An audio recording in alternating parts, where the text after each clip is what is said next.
Bom, pessoal, Alexander Assis mais uma vez aqui do canal SOS Inglês e dessa vez fazendo um vídeo aqui especialíssimo, né, para falar dessa polêmica toda que deu aí no Brasil, né, a respeito da nova logomarca da Embratur, que é a empresa brasileira de turismo, né, como uma forma de divulgar o Brasil lá fora, principalmente aos turistas e ao povo americano. Primeiramente, pessoal, eu queria dizer o seguinte: para se criar alguma coisa em inglês, né, ainda mais sendo uma instituição de Estado como o Ministério, né, do Turismo, tem que ser feito por pessoas que realmente conheçam, pessoas que realmente saibam como fazer uma interpretação, né, como fazer um jogo, né, de linguagem no qual realmente faça com que este público-alvo possa entender na sua maneira, na sua língua, no seu modo de ser. Não é assim? Então, primeiro eu quero levar vocês aqui no site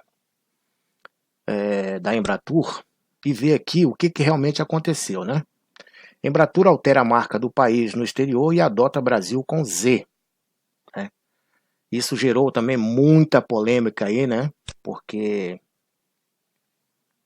muitas pessoas, muitos movimentos, partidos políticos, pessoas influentes, acham que o Brasil, ele mesmo sendo uma marca no exterior, ele tem que levar o S, né, e não o Z, porque fica um Brasil, digamos gringo, né, e não um Brasil original, na cabeça de muitas pessoas, né, isso funciona assim. Então diz aqui o seguinte: a Embratur alterou marca brasileira no exterior, adotando o Brasil com Z. O Instituto Brasileiro de Turismo, Embratur, desenvolveu uma nova marca para promover setor no exterior, acompanhada do slogan Visit and Love Us, que eles traduziram como Visite e Apaixone-se. A campanha divulgada nesta terça-feira, 16, adota ainda o Brasil com Z. Isso aí gerou uma polêmica muito grande. Primeira coisa, eu queria dizer para vocês o seguinte: o Brasil sempre foi escrito com Z. Né? Muitas pessoas desconhecem isso. Né? Eu vou provar aqui através de um documento da Assembleia Constituinte de 1822, né? No qual o Brasil era escrito com Z. Não só o Brasil, como muitas outras coisas. Esse negócio de troca de Z por S, isso só aconteceu a partir da implementação da República, né, e dos acordos ortográficos que foram feitos e tal, foram mudando muitas coisas. Mas o Brasil sempre foi conhecido, inclusive pelos brasileiros, como o Brasil com Z. E por que esse Brasil com Z ficou, né, na escrita e na pronúncia das nações, né, principalmente de fala inglesa? Porque esses povos mantiveram a tradição do Brasil com Z, porque conheceram o Brasil lá atrás escrito com Z. Né? E a própria pronúncia ajuda para que isso se mantivesse historicamente. Né?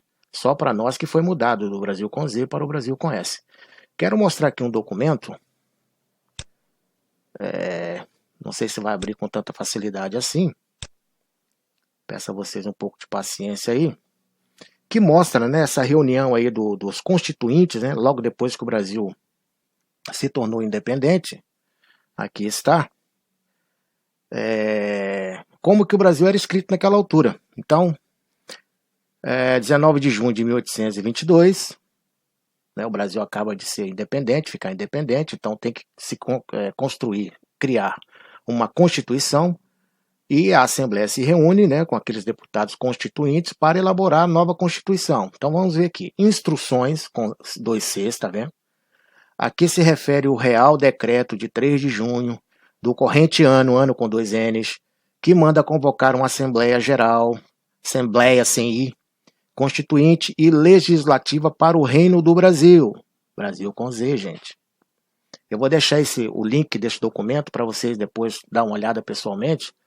Né, e tá, em cima também tem, o documento é escrito, está redigido manuscritamente, né? Vocês vão ver que o Brasil sempre foi escrito com Z. Então aqui tem várias palavras, né? Paróquia com CH, freguesias com Z. Aqui em Portugal até hoje existem as freguesias, né? Mas escrito já com S. Diretamente, como é escrito hoje em dia em Portugal ainda, e assim sucessivamente, mais uma vez aqui Brasil com Z. Então essa polêmica se o Brasil pode ser escrito com Z ou não, se o Brasil com Z é um Brasil Yankee, né? Do Império Yankee, do Império norte-americano, não tem nada disso. Sempre o Brasil foi escrito com Z, claro que mudou depois da implementação da República, mas isso não causa nenhum alvoroço em pessoas que conhecem a história, né? Por isso que as nações continuam chamando o Brasil e escrevendo com Z, porque houve sempre essa familiarização, né, digamos assim, entre essas nações e o Brasil, com suas variadas formas de interagir, inclusive economicamente, né? Então mantiveram essa tradição. Então não tem nada a ver essa coisa do Brasil escrito com Z. Agora aqui eu quero analisar gramaticamente essa questão dessa nova forma, desse novo logo, né? Brasil, Visit and Love Us, que eu acho gramaticamente assim completamente incorreto. A pessoa que escreveu isso, ou o grupo que fez esse logo, foi muito infeliz ao fazer assim, porque gramaticamente está completamente errado. Eu aqui coloquei um outro slogan da época da ditadura, anos 60, que diz o seguinte: Brasil, ame-o ou deixe-o. Aqui está corretamente, né, escrito, gramaticamente correto, perfeito. Por quê? Brasil, né, tem aqui uma vírgula que faz com que esse Brasil ele não seja agente de uma ação, né? Ele funciona aqui como objeto, como aquele que recebe a ação. E aqui recebe formulado a frase como se fosse um conselho, como se fosse um pedido, né? Como se fosse uma sugestão.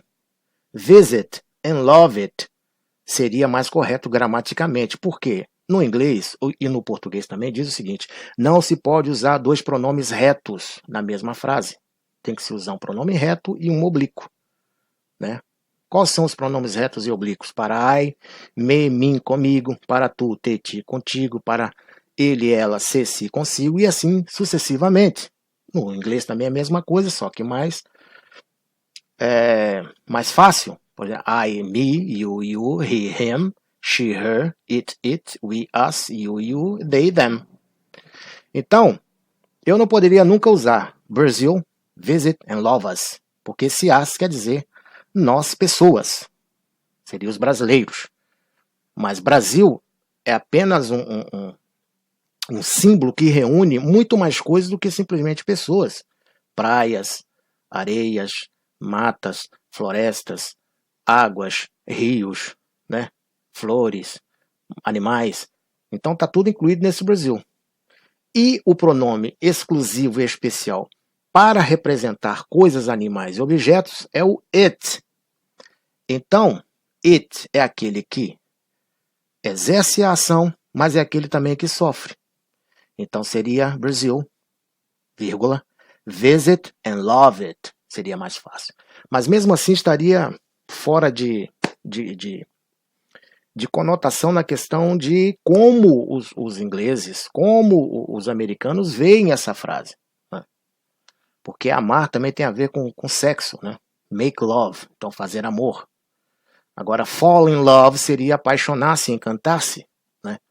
Então, a frase mais aqui adequada para este logo seria Brazil, visit and fall in love. E apaixone-se e encante-se. Fall in love. E não love us. Não tem nada a ver. Fica gramaticamente incorreto. Não tem como fazer isso. Entenderam? Então, na minha opinião, né, como professor de inglês, como estudante da gramática inglesa, essas pessoas que fizeram essa frase, esse slogan, foram muito infelizes ao fazer isso, porque gramaticamente está errado. Ao invés de dizer Brasil, visit and love us, ou seria em português, Brasil, visite e nos ame no contexto, na concepção de amar as pessoas apenas, e não o Brasil como todo. E o Brasil como todo seria it. Então, a maneira mais correta, volto a dizer, seria Brasil, visit and love it, gramaticamente. Mas, de uma forma geral e compreensiva, dentro de um contexto geral, né, de uma língua, principalmente americana, seria Brazil visit and fall in love, e apaixone-se. Ok, pessoal? Vou deixar aqui o vídeo falando exatamente sobre pronomes pessoais aqui no final, no ecrã final desse vídeo, para vocês ver o que eu estou falando a respeito dos pronomes, como que eu estou usando lá, né? Como que se usa, como que se pratica, quem que é quem aí dentro da frase, quem que pode fazer ação, quem recebe, ok? Vou deixar aí para vocês estudarem e perceber muito mais disso e não cometer nenhum erro, ou se cometer o menos erro possível. Ok, pessoal? Para o vídeo não ficar muito grande, dê aí um gosto se você gostou, um like, né? Se inscreva também e acione o sininho aí, ok? Teve youtuber aí que interpretou completamente fora assim, completamente fora de qualquer questão, né? Dizendo que é o seguinte: Brasil, visite e ame os Estados Unidos. Esse as para ele seria US, né? De Estados Unidos, porque muitas vezes a gente usa US em vez de The United States of America, né? USA. Então, vocês veem como é que tá aí os professores de inglês, as pessoas que estão aí para ensinar, né, gramática e falam mal da gramática, que gramática não importa, que não pode estudar gramática, que não precisa. Não, gramática é importante sim, porque é aí que nós vamos nos localizar com as regras, com as leis, né? E não fazer aquilo que nós queremos, mas fazer aquilo que realmente foi colocado para o conjunto inteiro da coisa. Até o próximo vídeo, se Deus quiser.